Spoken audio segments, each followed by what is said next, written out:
Hello, Disney fans! Today we're diving into the enchanting and sometimes surprising origins of the classic Disney movies we all love. It's easy to lose ourselves in the magic of these tales, but did you know many of them have roots in age-old folklore, mythology, and even chilling tales spun by authors such as the Brothers Grimm and Hans Christian Andersen? These stories, as enthralling as they may be, have deep and sometimes dark histories. Let's pull back the curtain and see what's hiding behind the magic. Cinderella's rags to riches story is a classic, but the original tale is a bit more, well, grim. It's a tale as old as time, an orphaned girl mistreated by her wicked stepmother and stepsisters, only to rise from the ashes, quite literally, and become a princess. But this sparkling Disney narrative is a far cry from the original story penned by the Brothers Grimm. In the Grimm version, Cinderella, or Aschenputtel as she's known, doesn't have a fairy godmother to bibbidi-bobbidi-boo her into a ball gown. Instead, she plants a tree by her mother's grave and prays under it every day. It's a pair of birds living in this tree that help her out, not by transforming pumpkins or mice, but by picking out lentils thrown into the ashes by her stepmother as a cruel chore. The famed glass slipper, a centerpiece in Disney's version, also has a more gruesome origin. The slipper in the Grimm tale is gold, not glass. When the prince comes knocking, the stepsisters, desperate to fit into the shoe, mutilate their feet. One cuts off her toes, the other her heel. The prince, initially fooled, is alerted to their deception by the same pair of birds from the tree, who sing, "Rook-de-goo, there's blood in the shoe." And the stepsisters' comeuppance is not just being left in their old life as Cinderella ascends to royalty. In the Grimm version, at Cinderella's wedding, those same birds peck out their eyes as punishment for their wickedness, leaving them blind. So, as you can see, the original story of Cinderella had quite a few more macabre twists than the Disney version we know and love. It may not have had singing mice or a pumpkin carriage, but it certainly had a lot more character. Let's just say their ending isn't quite as cheerful as the Disney portrayal.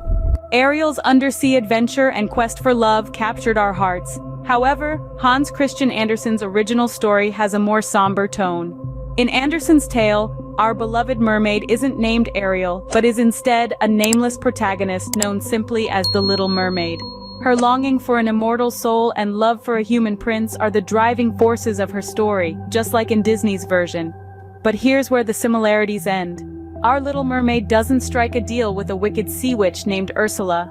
Instead, she visits a well-intentioned but equally dangerous sea witch who warns her of the grave consequences. The potion she receives doesn't just give her legs, it inflicts an excruciating pain akin to a sword slicing through her. And every step she takes feels as if she's walking on sharp knives. Quite a departure from Ariel's relatively painless transformation, isn't it? Moreover, the prince doesn't instantly fall in love with her.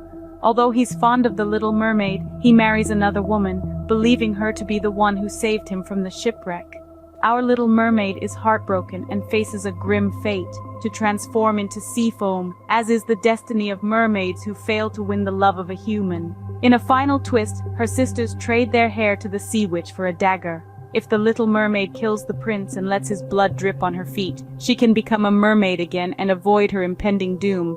But true to her character, she chooses to sacrifice herself rather than harm the prince, and turns into sea foam. So while Disney's version is a tale of overcoming obstacles for love, Andersen's original story is a heartbreaking narrative of unrequited love and sacrifice.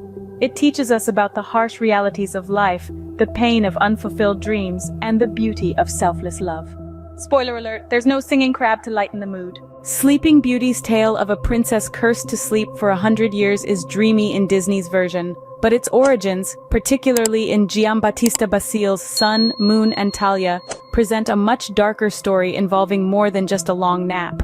The tale of Sleeping Beauty that we know and love, filled with fairies, a dashing prince, and a formidable villain, is a far cry from its original narrative. The story, initially penned by Italian author Giambattista Basile in the 17th century, contains elements that might leave you feeling a bit uncomfortable.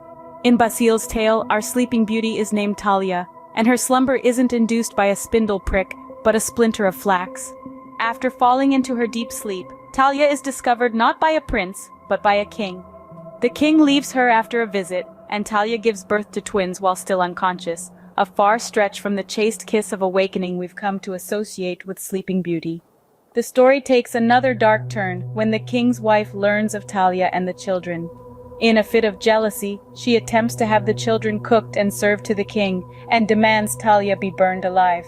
Fortunately, the cook saves the children, and the king saves Talia just in time. The enraged wife meets a fiery end, and the king, Talia, and their children live happily ever after. Yes, it's a far cry from the Disney version we all know.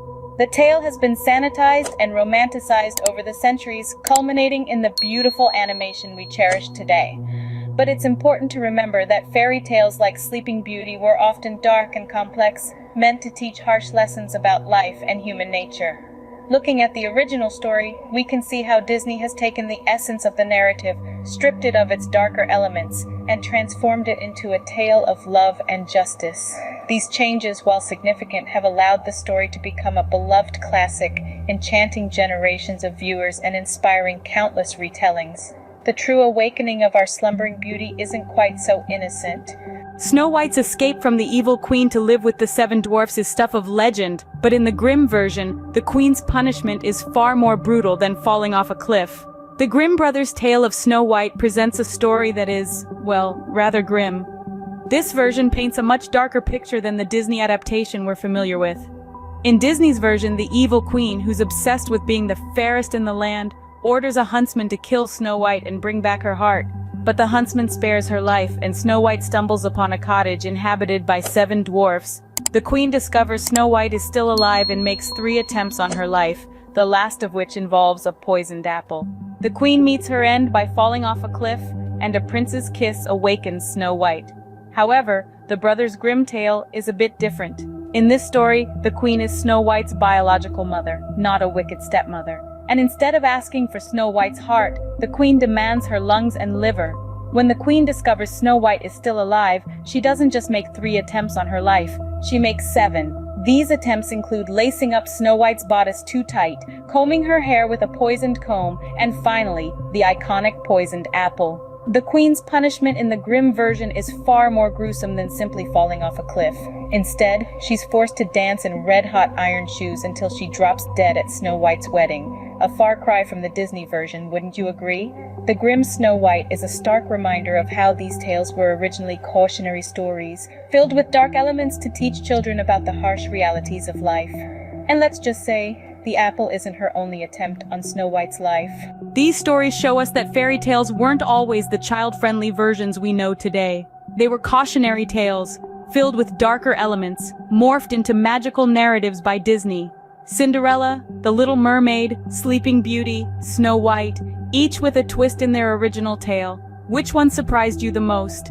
We'd love to hear your thoughts. Enjoyed this video? Give it a thumbs up, share it around, and subscribe for more. Until next time, keep the magic alive, and remember, not every fairy tale starts or ends with once upon a time.